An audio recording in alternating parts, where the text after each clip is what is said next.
Hi, this is Zach here with the Bulletin Board Heroes here at Zach's Traders Cafe for Thursday, the 22nd of June. And not looking very pretty on the FTSE 100 at the moment. We had the failure at that April resistance line, which we were hoping would break, and obviously below the 50-day line, which is now falling.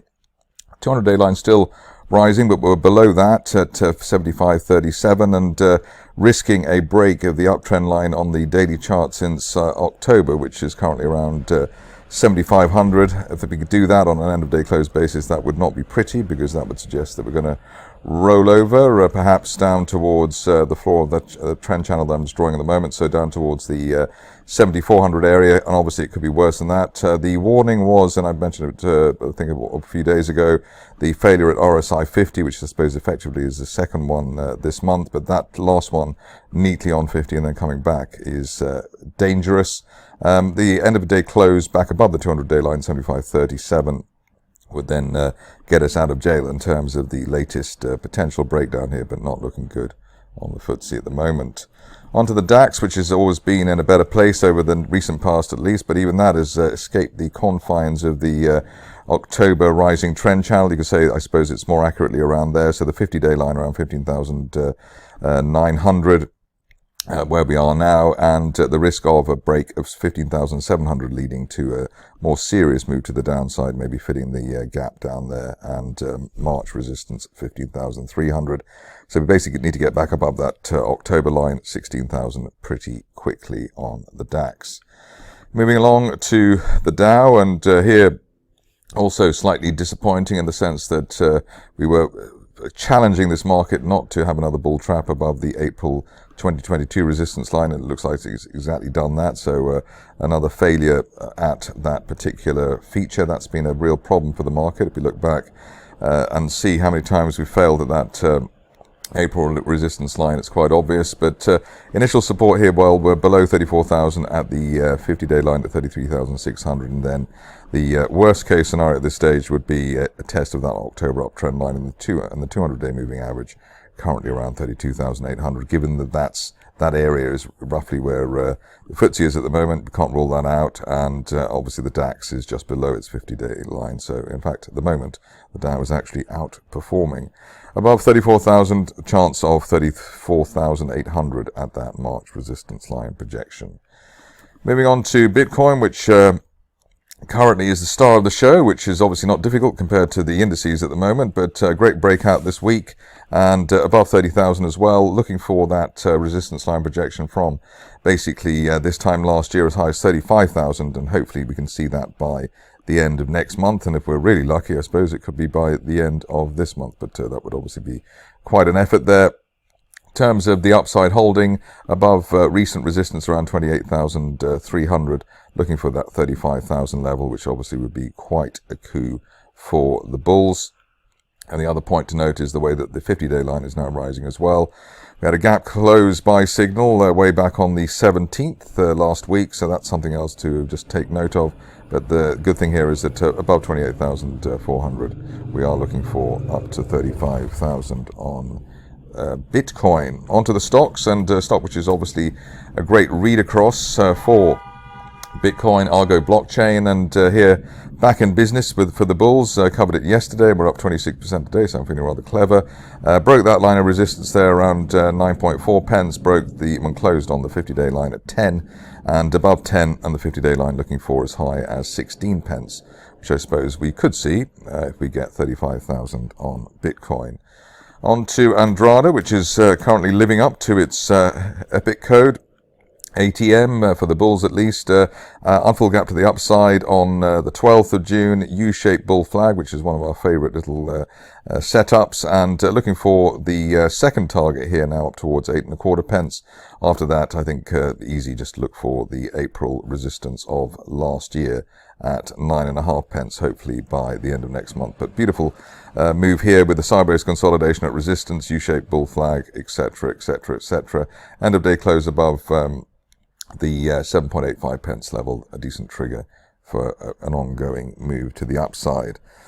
On to ASOS, which is rather larger than the stocks I normally look at, but we've got a couple more today. Here, the reason for covering this is because we've had a bear trap gap reversal, bullish divergence, unfilled gap to the upside, consolidating above the top of that gap there around £3.60, and just waiting for now a decent close above recent resistance of £4.20.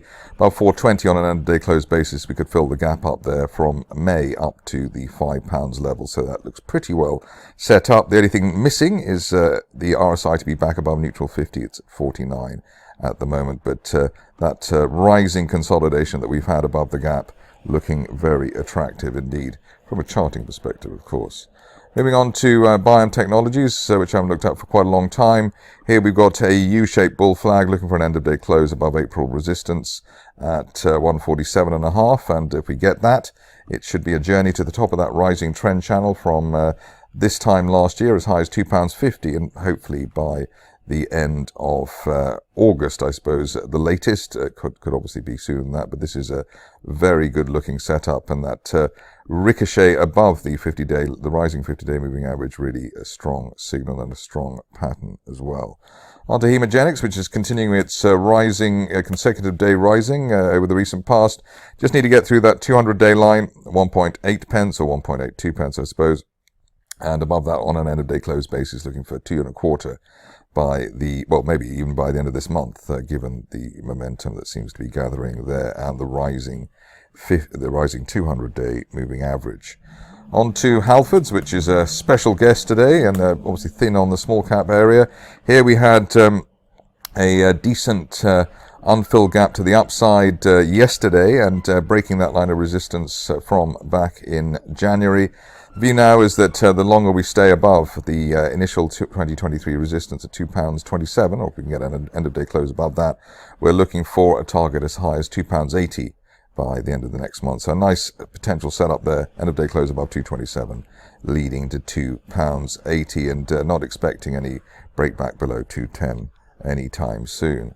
Stock which has given people a bit of a punch in the recent past is IOG, but is trying to make good at the moment, slowly consolidating after the horrible island top that was left for May, June. Probably at the moment really looking for an end-of-day close above that high of the 13th, which was 4.75. If we can get that, then there's a chance of filling the gap up to 6.5. So maybe have that set as an alert on a technical basis. Kavango is next, and here you can see that we've broken through the 200-day moving average. So that's at 1.42 pence. Above that, on an end-of-day close basis, looking for as high as 1.9 pence. We've got a rising 50-day line near the lows as well. Multiple, or sort of triple, quadruple bottom there for the share, so that's looking good. And as I said, above 1.42, looking like there's going to be some more upside there. Moving on to Longboat, which covered a couple of times here, but again, we've got that U-shaped turnaround, which looks very strong. Just need to break that 200-day line at 22.5 to give us a target as high as 35 pence by the end of next month. We've got one of our favorite setups as well, bear trap gap reversal, unfilled gap to the upside, and holding well above that level, which was around 13 pence. I think the low since then, 17. So that is pretty strong stuff. On to online blockchain, which nobody really looks at, but so I suppose I have to step up to the plate. Here, maybe with the better crypto environment, the shares have broken that resistance line there from March. 13.5 pence above that. We're looking for as high as 26 pence by the end of next month. If you're cautious, maybe wait for the 200-day line to break at 16 pence. But it looks like with that falling wedge breakout, we are on our way with online blockchain.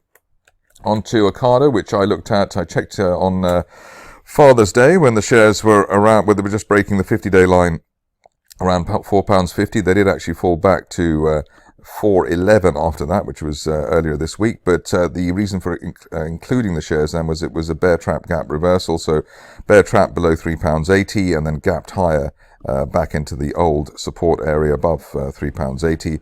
So that setup actually was the one with that unfilled gap to the upside there on the 12th. Then hopefully some people were in for the ride.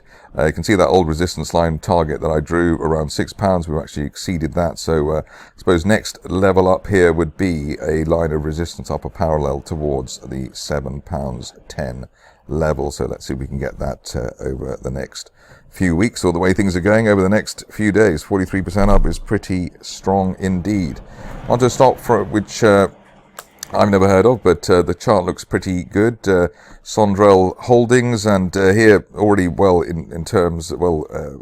in terms of the break higher here, but looks like there's a line of resistance there from December heading towards 95 pence. So if anybody's in there, then that would be the potential target for the shares, while we hold above 2-day support at 66 pence on an end of day close basis.